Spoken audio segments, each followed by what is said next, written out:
au nom de la ville de Voiron, et je salue les élus qui sont ici présents, notre premier adjoint Yves Ballardin, notre adjointe à la culture Dolores Zambon, qui est ici, et qui est évidemment l'artisan premier en ce qui concerne le conseil municipal de la préparation de ce festival. Je remercie notre adjoint au sport André Gall, Anthony Moreau qui est vice-président du Pays Voironnais.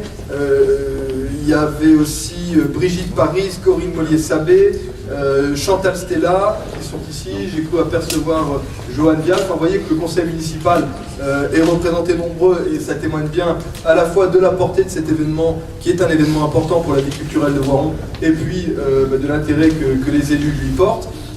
Je salue la présence de Chokri Badreddine, conseiller régional. J'excuse le président du département, Jean-Pierre Bavier, qui ne pouvait pas être présent et qui m'a demandé de le représenter, ainsi que Jean-Paul Brett, le président du Pays Voironnais. Et donc je vais m'exprimer au nom de tous ces gens-là, en tout cas au nom de la ville, de Pays Voironnais, du département, de la région, ça vous épargne quelques souffrances. Voilà, tout ça pour vous dire qu'on est ici à la 6e édition du Voiron Jazz Festival, que c'est donc un événement qui commence bel et bien à s'inscrire durablement dans le paysage de la vie culturelle de Voiron. J'aperçois Roland Reville. Je n'avais pas aperçu que ça soit interprété d'une manière ou d'une autre, donc salut à Roland Reville pour sa présence aussi. Et donc le festival, ça s'étale aujourd'hui pas que sur Voiron. Il y a 22 communes du Pays Voironnais qui vont bénéficier de tout ce qui va être proposé. Il y a plus de 70 concerts, il y a une vingtaine de groupes amateurs qui vont pouvoir se produire à cette occasion. Le programme est d'une densité exceptionnelle et je pense que vous avez tous eu l'occasion de vous le procurer pour pouvoir y piocher au gré de vos disponibilités et surtout de votre intérêt, les séquences qui vous intéressent tout particulièrement. Et donc moi je trouve en tout cas que le jazz a comme avantage d'être une musique qui incarne la liberté, qui s'affranchit volontiers de toutes les conventions, de tous les codes, et qui est d'une inspiration extrêmement éclectique et qui à ce titre est abordable pour tous les publics, de toutes les générations, y compris pour des gens qui ne sont pas particulièrement initiés. C'est ce qui fait la force du jazz, c'est ce qui fait le caractère sympathique et le fait que le jazz paraisse concerner tout le monde. C'est quand même un peu moins segmentant que d'autres types de musique qui nécessitent qu'on y soit un peu plus pointu. On n'imagine pas que le hip-hop puisse concerner un public aussi large spontanément que le fait le jazz, ou que la musique de chambre, de la même manière, concerne un public aussi large que le jazz. Et ce qui est beau dans la manière dont les choses nous sont proposées dans le festival, c'est que tout est construit de manière à ce que, fidèle à la philosophie du jazz, le festival s'intègre partout dans le territoire. Et on a des séquences comme ce soir dans nos établissements institutionnels, culturels, nos équipements comme le Grand Angle, et puis le festival, il va aller se répandre dans les bistrots, dans les commerces, pour se rendre accessible en allant au-devant de son public. Et ça, c'est quelque chose qui est, moi je trouve particulièrement intéressant.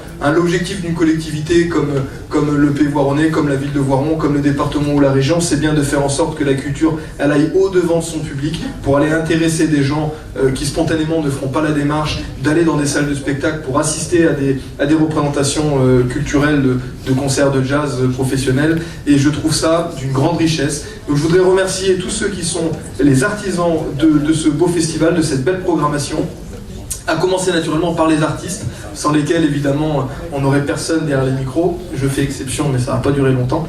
Et puis on remercie naturellement tous ceux qui sont les grands artisans de l'organisation. Michel Bordenay, le directeur de notre conservatoire, Anne Mahé, qui est l'opérationnel cheville ouvrière à tous les étages de ce qui est proposé.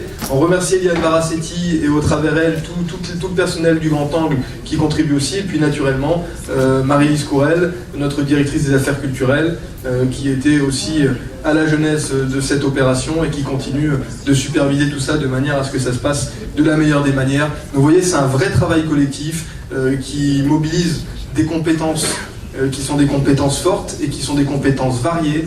Et je peux dire que si on ne pouvait pas s'appuyer sur la diversité et la richesse de ces compétences, on n'aurait jamais un festival qui s'annonce d'une telle qualité, parce que on peut être fier à Voiron d'héberger des événements de cette nature, parce que je peux vous dire que ça peut faire jalouser à juste titre beaucoup de territoires voisins.